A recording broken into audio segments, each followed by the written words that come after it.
important decisions that they want to make about their life and their livelihood. So where do you find this information? Well, there are a lot of different places. You can find it on the Cochrane database, which I'm going to try to pull some of these up one by one, and hopefully I will be successful at that. Let's see, Cochrane.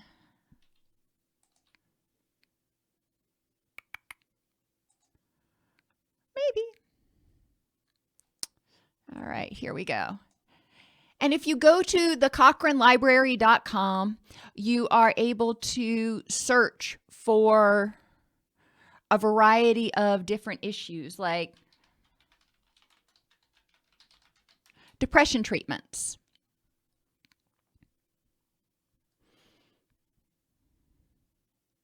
and it brings up a lot of basically what I would call meta-analyses regarding different types of treatment for depression. One beef I have, if you will, with the Cochrane database is a lot of times they present information, but their ultimate conclusions are there is no definite answer about whether this is a right, a wrong, or an effective thing for any particular person, which is going to be true when we're dealing with therapy, when we're dealing with humans. But if you want somewhere to start, you can start here. And for example, we can look at acupuncture for depression. And a lot of people are put off from research because they're like, well, I don't have that statistics database. And they start reading a research article and they get into the methods and the data and all that stuff. And they start getting overwhelmed with all of these statistics. We don't want to do that. You don't have to do that. That is the next level up for research evaluation. But for the general person, there are a lot of ways to be consumers of research without having to have, a PhD in statistics. So let's look at this article from the Cochrane database on acupuncture for depression. I'm just going to show you the format. It starts out with a background about what we're looking at, the objectives for their meta-analysis here to determine whether it's more effective than treatment as usual, if it's more effective than control acupuncture for improving quality of life, yada, yada, yada. So you can read through the objectives of what they were trying to determine in this meta-analysis. And then they talk about the search methods, how they figured out which studies they were going to use and which studies they selected. And then they have main results. And you can go through what the main results were for what they found. And using the words that are here. For example, it's unclear whether data show differences between acupuncture and psychological therapy and the severity of depression by the end of treatment. And then they give you a bunch of numbers right here. And that is not so important if you are just being a general consumer of the research. If the article says that it's unclear, then it's probably unclear. You don't need to look at the data and go, well, maybe they're lying. If it's unclear, they're giving you the numbers, so a statistician could look at it, but you don't have to. And then you have author's conclusions here. Now, if you want something even more simple, you keep scrolling down, and everything that they just said up higher, they say down lower in what they call the plain language summary. And this is the one that is written for the average Joe. This is written for somebody who doesn't have a master's degree in counseling or isn't a medical doctor. So again, it restates the same thing, but it states it in very plain language and then ends with author's conclusions. So the Cochrane database is a great place to go to start looking if you're interested. And then obviously at the end, you can scroll all the way down here through all the charts and data and stuff and read more about the study. So that's enough on the Cochrane database. That is a great place to start. When my mother was diagnosed with bladder cancer, this is where I started because I knew nothing about bladder cancer. So I started with the Cochrane database to look and see what types of interventions have been studied. So I knew where to even start looking when I went to our next resource, which is my ultimate favorite resource of all time, and I spend way too much time there, PubMed. And if you probably spend a lot of time in PubMed working on your master's thesis or your doctorate, but if you aren't a counselor, if you aren't a clinician, and you're not familiar with this, again, please do not be intimidated by the fact that it says PubMed and it's the National Library of Medicine. Don't be intimidated by all the statistics. We're going to go through really quickly here and look at how you can use this as a tool to increase your health literacy, even if you never went to college. You just need to be able to get in here and figure out, all right, what do I do? Now, some basic tips and tools in looking at research. We want to look at stuff generally that is less than 5 years old. Why? Because a crap ton of stuff changes in 5 years. Our quality of life, our air quality, the types of foods that we're eating. I don't remember when they started introducing genetically modified foods, but there are a lot of things that have changed over the past 2 decades for certain. But 5 years is generally the accepted practice for looking at something that might be considered current research. So going into here, your filters are over here on the side. You can just go down. You want free full text. You want to be able to read the whole thing, not just the abstract, if you're going to be really getting into it. Now, the abstract, if you're not familiar, the abstract just summarizes what's in the article. And it may not tell you the whys or the hows or anything like that, but it gives you the high level data. Exercise is effective as a treatment for depression, or exercise is not effective as a treatment for depression. But you don't know exactly how they came to that conclusion. So I always check free full text. I always check publication date of 5 years or newer.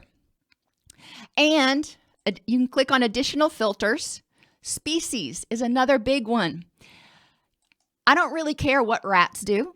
I want to know what happens in humans because we are not rats. We operate differently than rats. We are programmed differently. Our amygdala is different than rats. I want to know how this impacts humans. Go figure.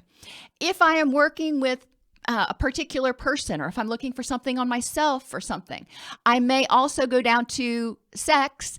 And for example, if I was looking for information to help my mother when she was dealing with bladder cancer and the depression associated with it, I would have clicked female, because you want to look at populations that are most closely similar to whoever you're trying to apply this information to.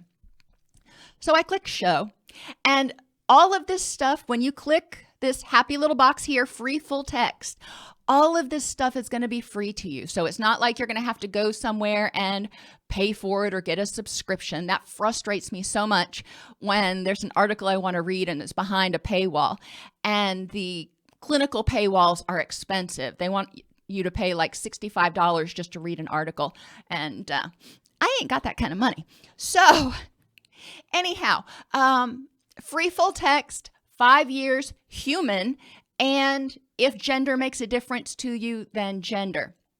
That will help narrow what you're looking at. And in this search, let's see, I'll do depression treatment, cancer. So just like you're doing a Google search, you put in your keywords here, and you can scroll down and look at the studies that have been done on different approaches to helping people with depression, or helping people with cancer deal with depression. Because most of you who are watching right now are probably either interested in mental health or you're clinicians. So you're interested in the mental health part, not necessarily the clinical part. But you can also do, this goes through the National Library of Medicine. So maybe you were just diagnosed with a migraine or chronic migraine, and you want to find out what the current research is on available treatments for migraine. And I will give you a little hint here. A lot of physicians and a lot of clinicians, I'm sorry to say, do not stay up on current research. So there can be new practices that are out that they are not aware of yet. Not to say that they don't want to be aware of them, but if there is something that's come out in the last, 2 to 3 years, you may consider printing out that article and bringing it to your physician, counselor, psychiatrist, whomever, if you want to pursue that course of treatment, because you can educate them and then you can decide together whether that's going to be an appropriate treatment for you. Now, please tell me to slow down, ask questions as we go through here if you have questions, because my goal today is really, I want you to feel comfortable and maybe not rise to the level of being as excited as I am about research. That's kind of difficult to do because I'm weird, but really feel confident and competent in directing your own healthcare and your own mental health care, so you can find out what might help you, so you don't feel stuck, so you don't feel trapped, so you don't feel at the mercy of, the first professional you go to going, well, I don't know what to do. I assume you know. Don't assume. A lot of clinicians are very, very good, but a lot of clinicians are very, very good in their niche areas. So there may be something more appropriate to you that is important to consider. And we're going to talk about that more in a minute. So going back to this, this is a great place to search, and you can search anything in here.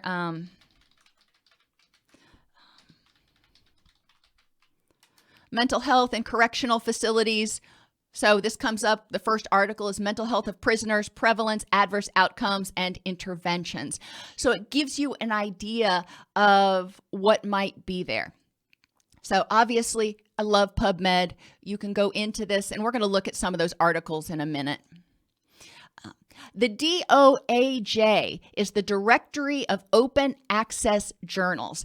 Now, you need to be a little bit careful with DOAJ because they're not all peer-reviewed. However, it is a great place to go to find research. And in terms of, who is going to benefit from this information, you're going to read through it, and you are going to hopefully glean some information from it.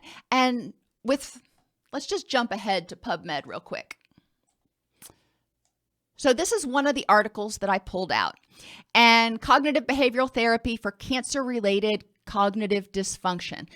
So people that are having difficulty, cognitively as a result of their cancer. And that happens a lot, partly because of chemo and sometimes partly because of organic changes in the body that contribute to cognitive dysfunction.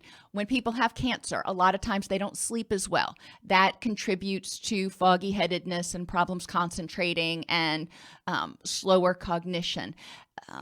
They also may have a buildup of adenosine in their brain because they're not getting quality sleep when they are sleeping, which can contribute to cognitive dysfunction.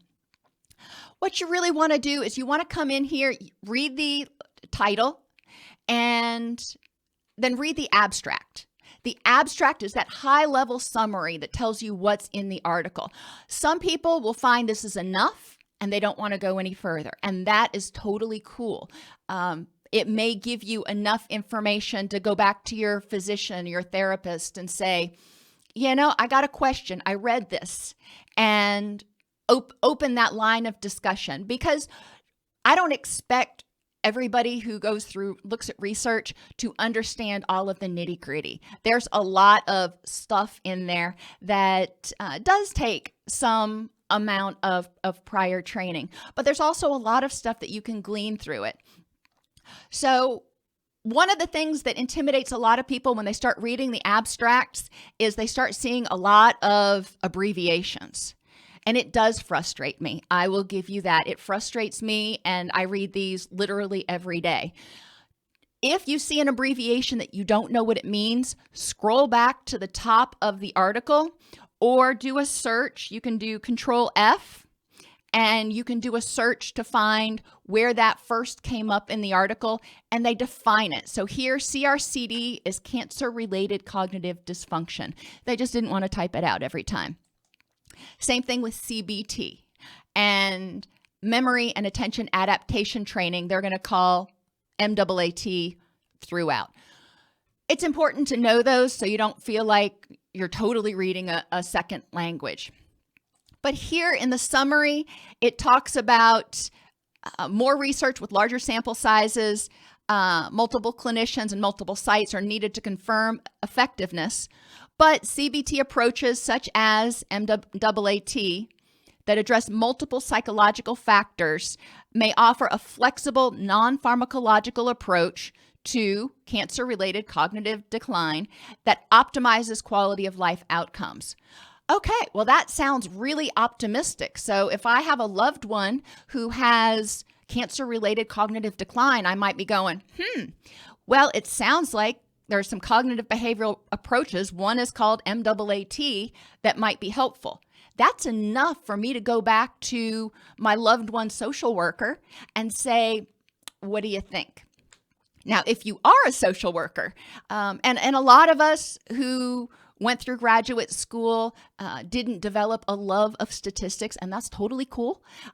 So you want to come down. The introduction, a lot of times in these journals, can be somewhat onerous for the average person because for some reason, when people write these for journals, they feel like they've got to use all this big, fancy, flowery language. So it can get a bit mind-boggling. If you're willing to slow down and go through it a little bit at a time, I mean, it reads like a college textbook.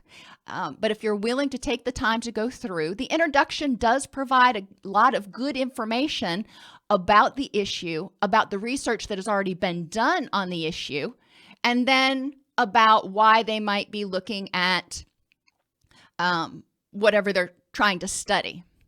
So in here, for example, just looking at this graphic, you can see that MAAT includes compensatory strategies to help with daily task performance, self-awareness, stress management, and education and reattribution of certain things. So that gives us a little bit more information about what kinds of cognitive behavioral strategies are being used.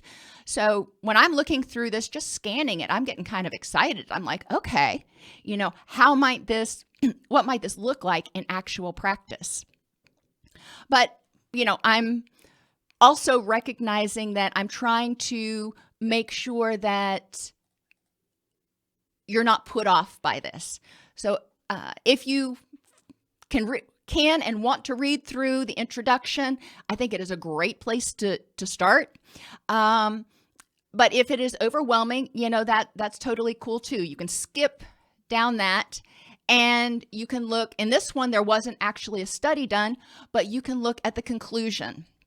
So read the abstract and the conclusion. And that will give you the lion's share of the information that you need in order to feel like you've gotten a little bit of knowledge from this.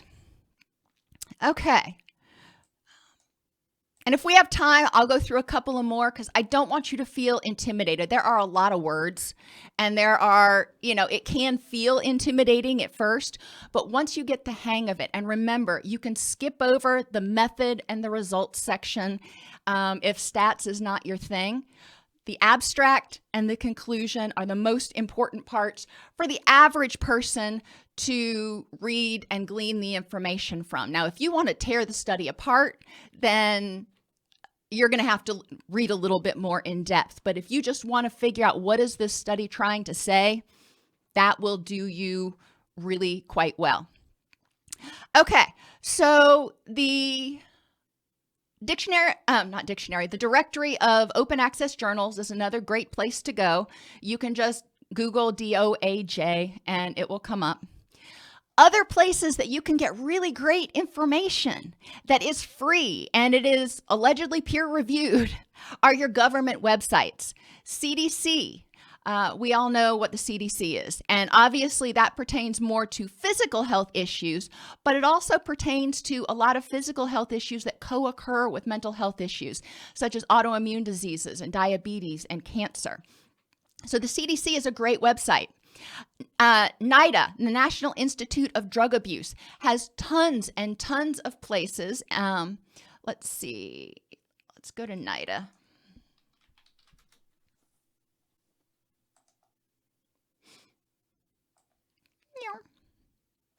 The National Institute on Drug Abuse. When you go to National Institute on Drug Abuse, National Institute of Mental Health, any of those national institutes, if they have a .gov after them, you're going to be pretty confident that the information is coming from credible sources. So .gov is one of those clues that you can look for. And then you can go in here and start with publications. That's where you get, if you want to increase your health literacy, what publications have they put out? And you can search, tons of stuff. You can use the search box to narrow it down more. There's a lot of stuff you can do. There are tons of free publications that you can order off NIH and NIDA. You can also download a lot of PDFs. They have a litany of resources for ranging from, children and teenagers all the way up through older adults. So there's a lot of stuff out there. Same thing for the National Institute of Mental Health. That is another great place to go to get information about depression, bipolar, ADHD, cognitive issues, the whole kit and caboodle. SAMHSA, I actually don't have on here, which I should be ashamed of myself because that is one of my SAM. It's one of my favorite places in the world. Again, because they have a ton of free publications, posters, videos that you can use to educate clients, or if you are a layperson, if you're in the general public, to educate yourself. Practitioner training is obviously designed more for people who already have some background, but you can also go over to publications. Maybe. Website's a little slow today, and find lots of information in here, including full treatment improvement protocols, but also, it says right here, publication primary audience, general public. And there we go. So then it narrows it down. If you're the general public and you don't want all that clinical technical stuff, it narrows it down here. But trauma, underage drinking, suicide, substance abuse, mental illness, driving while intoxicated, grief, there's a lot of stuff on here if you want to educate yourself or your clients about a particular issue. Harvard Health is another one. Obviously, that is a private website put on by Harvard University, but they do have a lot of great resources that I have found to be very, very helpful. So I do recommend Harvard Health as one of the resources. The Surgeon General's website is another one where you can go and find really great research about a variety of topics: e-cigarettes, tobacco, suicide prevention, reports and publications. Again, you always want to look for that term, publications. Mental health, violence, oral health, skin cancer, healthy homes, prevention of preemies. The list goes on of different reports that are out there that help people understand their own health and help us as clinicians understand what people need in order to improve their own health and mental health. Another place that you can go if you have a specific issue that you're looking for is our national associations, like the National Diabetic Association or whatever it's called.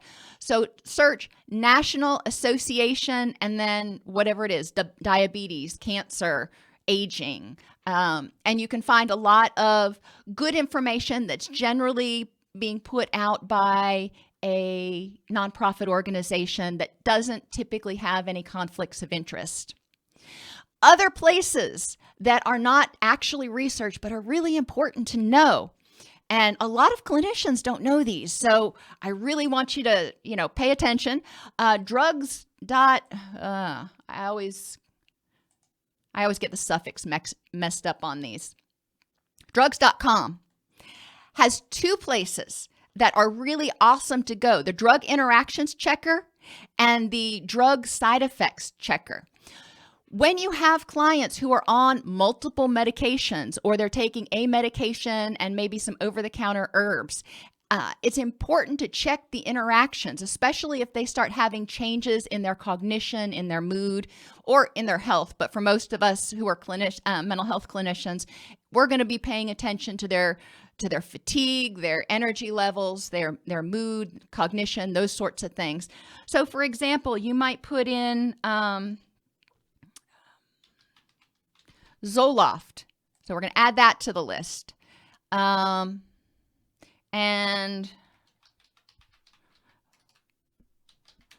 Buspirone.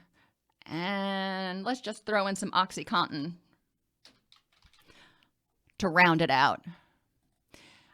Say the person is on Zoloft and Buspirone normally, and then they have surgery and they're prescribed OxyContin for a while, and they start, having changes in their symptoms. So then it tells you there are two major interactions between Buspirone and OxyContin, and Buspirone and sertraline, because Buspirone increases serotonin, but OxyContin and sertraline also both increase serotonin levels. So you could be looking at the beginnings of serotonin syndrome in that particular person. And then a moderate concern is oxycodone and sertraline. It is important, and whenever I have clients come in, new clients come in, I go through with them and we put all their medications that they're currently taking into this, and we look at potential interactions, and we talk about not only things that are prescribed, because a lot of times they're going to different doctors, but also things that they're taking over the counter, like any herbs that they may be taking, which could be interacting. So, for example, St. John's wort is not recommended at all to be taken with antidepressants, because they both increase serotonin, which can contribute to serotonin syndrome, which is life-threatening. But this interaction thing gives you very plain language summaries of why it might be a problem. It doesn't mean it is a problem for you, and it is important not to discontinue your meds suddenly just because this website says that there might be a contraindication. It is important, however, to talk with your doctor about it if you have concerns, but please don't discontinue medications without physician observation. Okay. Drug side effects is also on drugs.com. And then another thing that is important to recognize and to look for if you suddenly start having symptoms, drugs that can cause.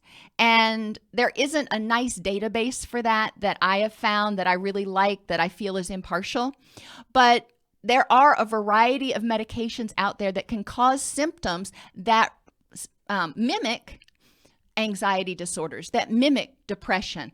It's important to recognize if the cause of somebody's change in cognitive or mental health presentation is physiologically caused. Is it caused by something they just started taking?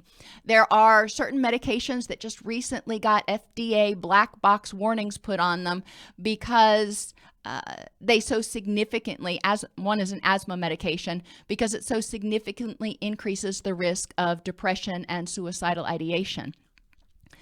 It is important, if you start taking a medication and then you start feeling wonky, that number one, you call your doctor. But if it's 2 a.m. and you don't feel it's bad enough to go to the emergency room, you can look at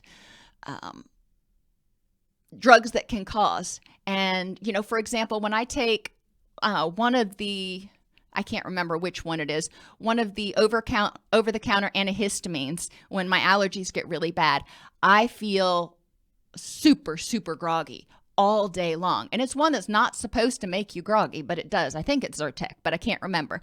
But that's just how it impacts me. So I know, and I went and I looked, and one of the side effects is fatigue for some people, even though they say it's supposed to be a non-drowsy. Well, that's not always true. Those are places that you can go to find information. Now, I'm really briefly, and I've kind of gotten away from myself today, but I really briefly want to talk about how to evaluate research, because all research is not created equally. The first thing, without getting too deep into it and overwhelming, correlation versus causation. When we are working with humans, 99% of the time, all we can show is a correlation, because we can't control for enough of the other variables to say for certain that X causes Y, that stress causes cancer, that this causes this. We can't say we can't necessarily address that. So we want to remember that most studies are correlational. That means they indicate that there is a relationship between, for example, stress and cancer, or smoking and cancer. But whether it's causational or not is, that's kind of a touchy thing. So do recognize that, because there could be other things that are causing it. When we look at, for example, studies of depression or anxiety, or pretty much anything mental health, you can have twins that grew up in the same household and experienced nearly the same things, have very different mental health profiles. And so we can't say that there's any one thing that necessarily caused it. It's trying to figure out why one twin that grew up in the same household developed addiction and major depressive disorder, and the other one didn't. That is a bit of a quandary. So, recognize that. It's almost impossible to prove 100% causation. A lot of times you can look at meta-analyses, and so researchers have already looked through hundreds of studies and found information and kind of synthesized all the information and said, okay, here's what you need to know. They already do that on the Cochrane database, but you'll find a lot of meta-analyses on PubMed. I like meta-analyses because it gives me a place to start. They've already pulled together the most current, usually, studies on the topic that I'm interested in. So I read the meta-analysis, and then I look in the references list, and I go and look up each one of those individual studies if I want to know more. You do want to consider the inclusion criteria, and there's one here that I want to point out. So for this one, it looked at the effect of probiotics on depression. All right. So read through the abstract. It said that they had a positive effect on some people, but had no effect on people over the age of 65. Now, that's a pretty strong comment. And I'm like, well, if they had a effect on both the healthy population and people with major depressive disorder who were under 60, but not over 65, what's the difference? And you scroll down, you can read the introduction. But one thing I did find when I was looking at the studies that were included, the only study that looked at people over the age of 65 was done in Japan. The other studies were done in other countries. None of them were done in the US, and we know that what we eat and our lifestyle significantly impacts our gut microbiome. So it's very possible that the microbiome of the people who were in the study in Japan who were over 65 was significantly different enough that the probiotics weren't helpful. So this one really doesn't provide us a whole lot of information. They have different dosages, they have different age ranges, and they also have different bacteria that they were giving people. So there are a lot of confounds in this that make it unclear as to exactly what would be effective. So I'd have a hard time drawing many conclusions from the meta-analysis. I'd want to go and look at, for example, this one in Iran, 20 to 55 years old, patients with major depressive disorder. Okay, well, that's a population I work with pretty frequently in the US. So let me look at this population in Iran. And, in Iran, they have higher stress levels in some ways. They have much different diets. So probiotics are going to probably affect them differently. So these are the things that go through my mind when I'm researching, because I tend to be the devil's advocate. You want to look at the sample size. Sample size of 30 or greater. That is, if it doesn't have a sample size of at least 30, then you're really going to have a hard time extrapolating and applying it to other people. You want to look at the sample similarity, like I was just pointing out. Something that is done on a study of elderly men in the correctional system is not going to apply to my teenage clients in high school. They're just completely different populations. So you need to make sure that you're trying to compare as closely as you can, apples to apples. The age of the study, as I said earlier, less than 5 years is better. Publication resource, make sure it is a legitimate resource, preferably peer-reviewed. PubMed is a great place to go to ensure that you're getting good quality research, as well as those government institutions that I mentioned earlier. And you want to look for conflict of interest. And this is especially true if you are looking at just general websites that provide medical information, and I'm not going to call them out by name, or if you're listening to talking heads on TV. Do they have a conflict of interest? Do they have a financial or other stake in what they're saying? For example, if you are a stockholder, a shareholder in a particular pharmaceutical company that makes antidepressants, and you want that stock to go up, then you want to say as much positive and find as many ways to tout the positives of your drug. There's going to be drawbacks to it. There's drawbacks to every drug, but that person is probably going to emphasize the positives and probably forget or fail to mention the downside. So we do want to look at conflict of interest when we are considering the source of the information. Okay, going really quickly through confounding variables, then I'll get to the question up here that Sarah had. Confounding variables can be things that are occurring that alter the results. Gender, for example, when we look at the effect of certain medications, women sometimes have a different reaction to medications than men because of our hormones. Estrogen affects serotonin availability and a lot of other stuff. Testosterone does too, but in different ways. Premenopausal versus postmenopausal women, we have different types of estrogen that are prominent, also are going to have different reactions. So gender, for example, can have an effect, especially with medications, but also with things like cognitive behavioral therapy based on cultural norms.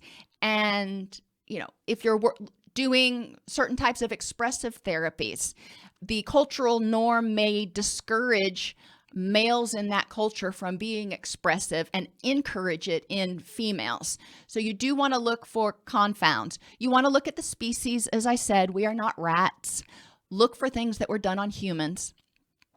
Consider other diagnoses. If they come to a conclusion that this works or this doesn't work, ask yourself why. Is it necessarily that treatment that they did, or are there other things going on that may be contributing to it? For example, depression can be exacerbated by thyroid problems, imbalances in sex hormones, high blood pressure, and cholesterol medications.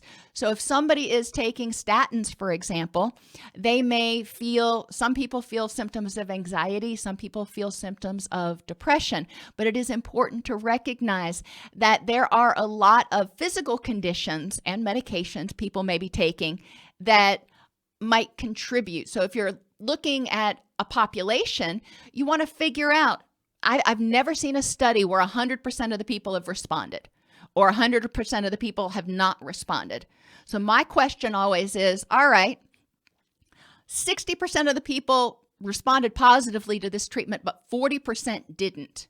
What's different between those two groups of people? Why would this group over here benefit?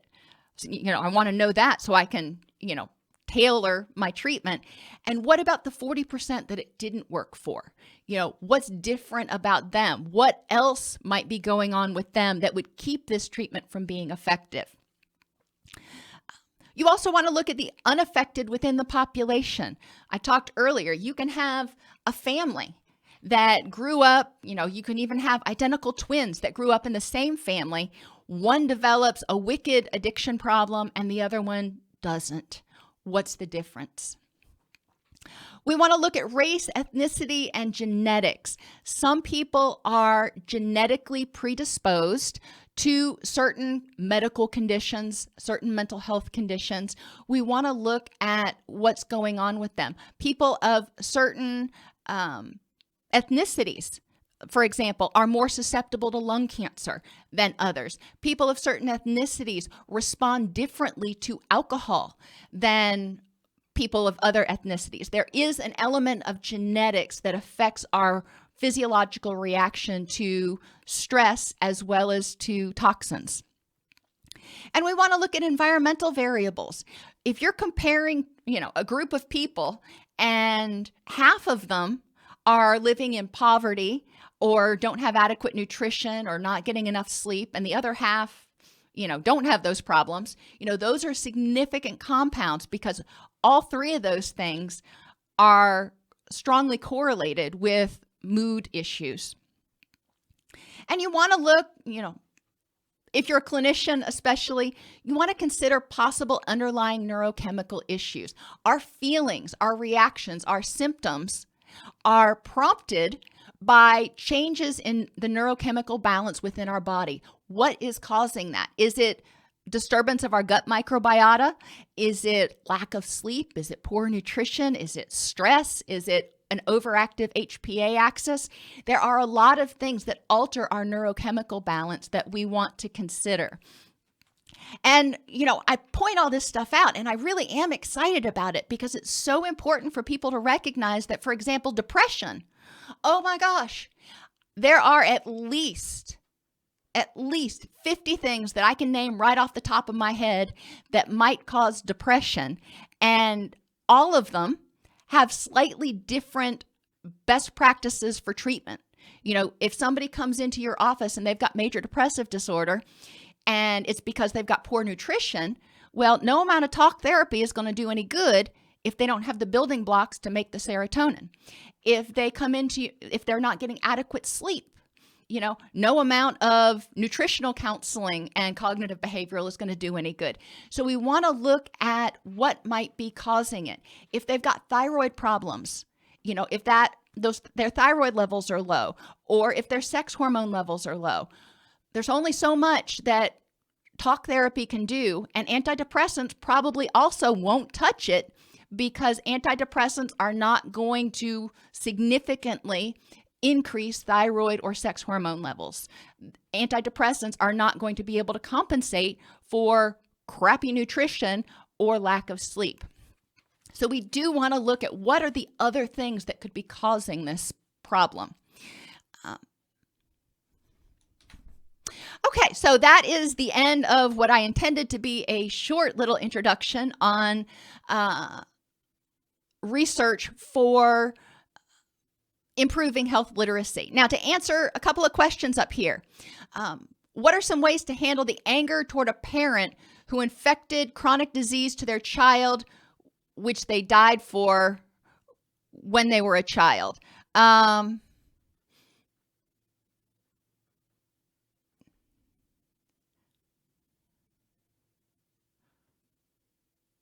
So what I'm thinking is the question is understanding, dealing with anger towards a parent who transmitted a chronic disease to the child, which eventually caused the child's demise.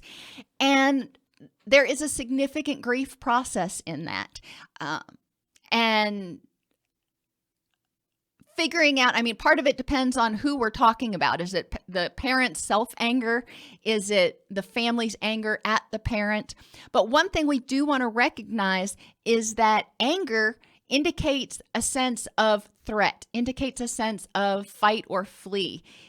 Resentment can also indicate anger at a person for not protecting someone else or for doing something against us. We want to look at what the roots of that anger are and remember that anger indicates the person is still in a constant state of fight or flee, in a current state of emotional turmoil over that situation. Help them figure out how they can move through that grief process, because anger is a part of that grief process. And it sounds like they're stuck in the, denial, anger, bargaining, depression, and acceptance, as Kubler-Ross pointed out. It sounds like they're still stuck in that anger. So we want to look at what function the anger is serving, how they might be able to accomplish that some other way, what benefit the anger is serving for them right now, because anger nurtured really rarely serves any benefit. It actually has a lot of negatives associated with it by ramping up the HPA axis, increasing systemic inflammation, contributing to depression. There's a lot of stuff. Anger is pretty noxious in and of itself if we nurture it. As a feeling, when we have it, it's our body's way of saying there's a problem or there might be a problem. Take a look. You need to protect yourself. But we got to help this person figure out how they can protect themselves, what function the anger is serving, how the anger is helpful right now, what is it doing positive for them, ways they might be able to work through that grief process. Can't bring the kid back. Unfortunately, just being very blunt, that ain't gonna happen. And holding on to anger at that person is giving them power. It's giving them power to keep you feeling stressed out, and it's sucking your energy. Is that something that you want to do? And exploring why they're afraid to let go of that anger. What does it mean to them if they let go of that anger? In this case, I might think that if the person let go of that anger, they might be afraid that they are being disloyal to the child that died. They might feel like they are not honoring that child's memory. And working through that with the parent or the person that is embracing that anger is going to be really important. Remember, behavior is communication. What is this person's behavior communicating, and how can we help them communicate that in another way? How can we help them grieve that loss? Because it doesn't sound like they've grieved the loss of that child, and honor the memory of that child in a way that is healthy. And when they think of that child, it can bring a smile to their face instead of pain to their heart.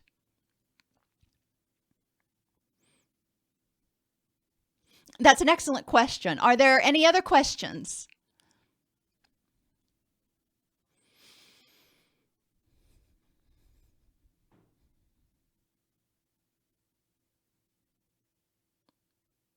Well, gosh, everybody, thank you for being here today. If you're not already subscribed, please remember to click the button below and subscribe so you are notified before we go live. I go live for the general public the first Saturday of every month at 10 a.m. CST, 11 a.m. EST. And for members, I go live every single Saturday at 10 a.m.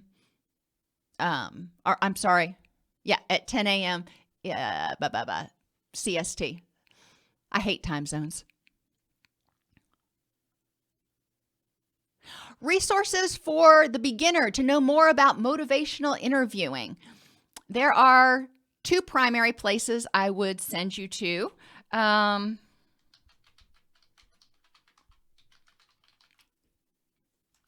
Can't type. Motivational interviewing.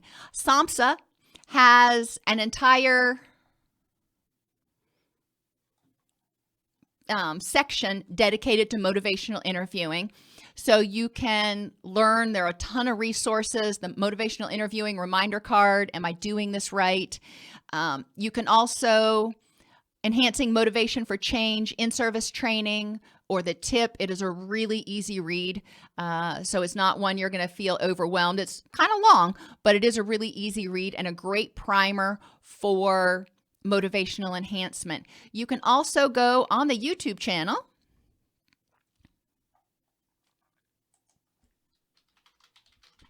Oops, nope.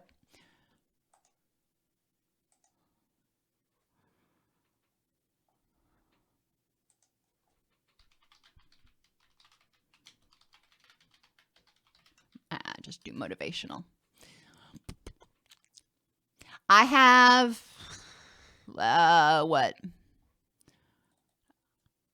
about 15 different videos that go over different aspects of motivational enhancement. So you just go to the All CEU's education channel and type in the keyword motivational, and they will start popping up like popcorn.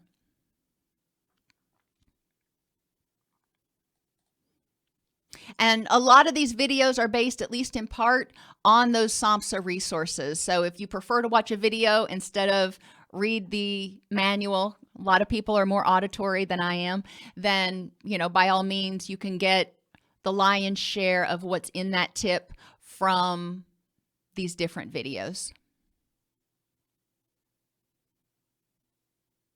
The same thing, Sarah. You can also search on our website with the keyword grief, and that will bring up a lot of videos that may help with that person that is struggling with the death of the child, specifically the complicated grief video. But helping clients deal with grief is another one that goes through a lot of activities that can be useful.